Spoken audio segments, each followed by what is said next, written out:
Hello, gem and mineral fans. It is Melissa here with Silver Cove. I thought I would chat with you guys today about one of those never-ending questions. When it comes to those black stones, things get so difficult to identify.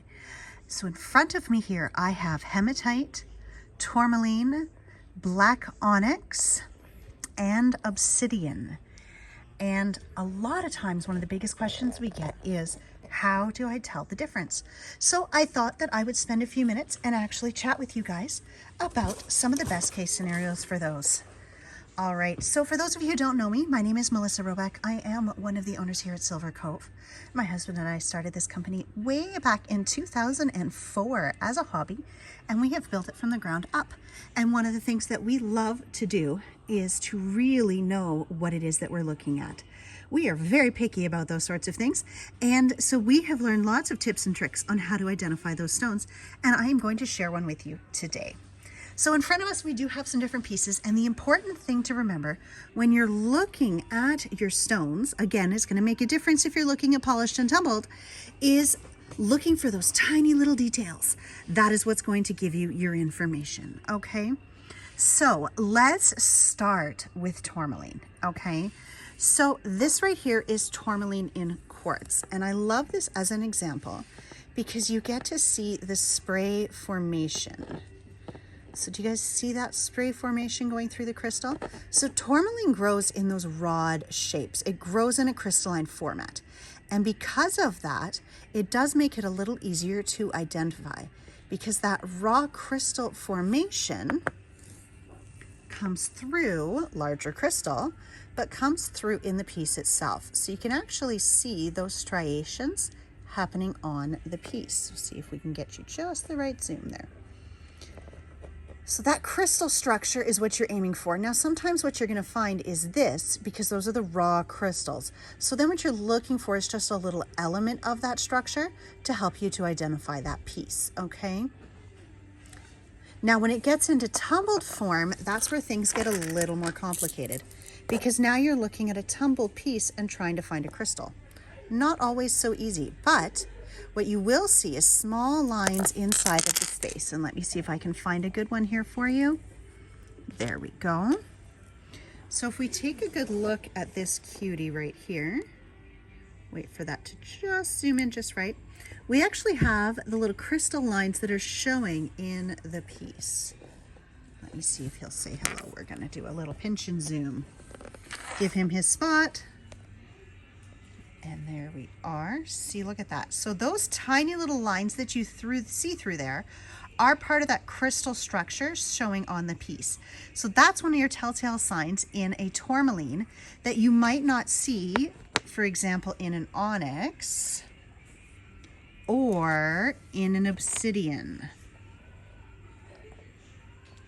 So when you start looking for those options, that's where things get really obvious. So you can tell that this is my tourmaline in this piece, okay? Now, that kind of gives us that idea of the tourmaline. We're looking for that crystal structure. So if you see here, these are all, pardon me, forgot that I was zoomed. These are all tourmalines right here. And that gives you just a great view of that crystal structure right there. That is one of your giveaway signs when it comes to your tourmalines, okay? Now, hematite is a little bit different. So your raw hematite, first off, is very heavy. So he's going to weigh more than all of his friends. When you put a piece of hematite in your hand and a piece of tourmaline in the other, you will feel the difference, okay? But it definitely has more of a metallic sheen to it. And that is expected. So this is a raw piece of a bitroidal hematite. So this is actually how the hematite likes to form, is in these orbicular crystals on the top. Now when they cut and polish it, it is definitely a much more muted tone. But if you understand that that's where we're starting, then this starts to make more sense. This is a hematite palm stone. It's very heavy, guys. You'll also see a little bit of that iron staining as it oxidizes. You will definitely see that in a lot of your hematite.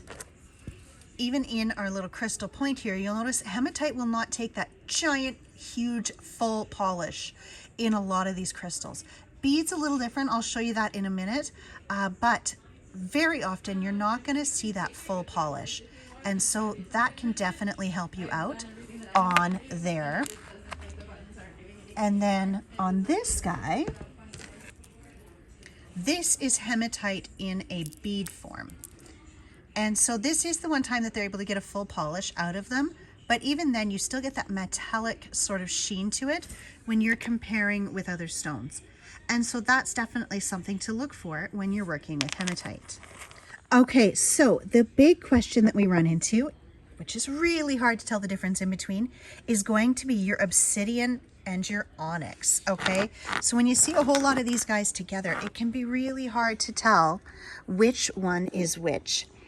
And there's going to be a few little tricks in there. Now, obsidian really is a Mother Nature's glass, okay? So obsidian is caused through a volcanic eruption in which the molten lava or magma has cooled so quickly that it didn't have time for crystal to grow. That is where you get your obsidian. And that's why you see kind of these glass lines through it. Not every piece will have them, but it's usually a great way to see that. This guy here, same idea. You've got that more of a glassy texture to it. That is one of your giveaways for obsidian. Obsidian also will fracture into these really sharp lines. So always something to keep in mind. Where your onyx has a lot more crystalline structure happening. So it is going to tend to break into more of this massy type texture. You're not going to see those really sharp lines and things like that when you're looking at raw pieces. And you're like, well, that's all well and good, but now what? What happens when I get into polished? All right, well, let's get into that polished, okay? This is another piece of the onyx, just to give you an idea of what you're looking at. Now, polished is where things get difficult, all right? Now, ideally, you're going to be able to hold that up to the light, and you're going to be able to see through it, okay? That is a perfect world when it comes to obsidians, but that's not always the giveaway, because some obsidians you can't see through. But a lot of times you will get a bit of a chatoyance through there, even if it's on the edge like we saw in this piece. So that is a great way to do that. See how when we hold that up to the light, the edge of it starts to turn so you can actually see through? That's a great option. But here's my little trick, okay? Your black onyx tends not to take the greatest polish as compared to other stones. It's not a high gloss stone. So if you're into a high gloss, chances are you're looking at an obsidian like these guys, okay? That sort of more matte look is what your onyx tends to be. The other thing with the onyx is when you polish it, you'll notice little lines like this. That wouldn't happen in an obsidian. Do you see the little divots? That just wouldn't be as common in an obsidian versus the onyx. So that is much more common in your onyx, where your obsidian would have probably fractured along that line and created a sharp edge. The other thing to watch for is stuff like this. So here we've got sardonyx. This is actually the white sard running through the onyx, okay? That's not as common in your obsidians. They grow all on their own. They don't tend to share. So when you see these sorts of lines and stuff like that in there, that's when you're going to default over to an onyx, okay? When in doubt, I always recommend assume onyx because you don't want to assume obsidian. But sometimes you can look for these little fracture lines in, say, the drill hole on a set of beads, those sorts of things. So this little line here is definitely a giveaway for your obsidian, that kind of look there. And hopefully that helps out. And just to recap then, we want crystal structure on the tourmaline, okay? Metallic look on the hematite.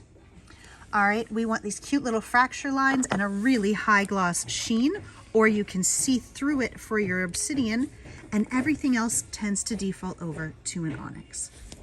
Well, guys, hopefully this helps you with some of that identification, and we will see you next time.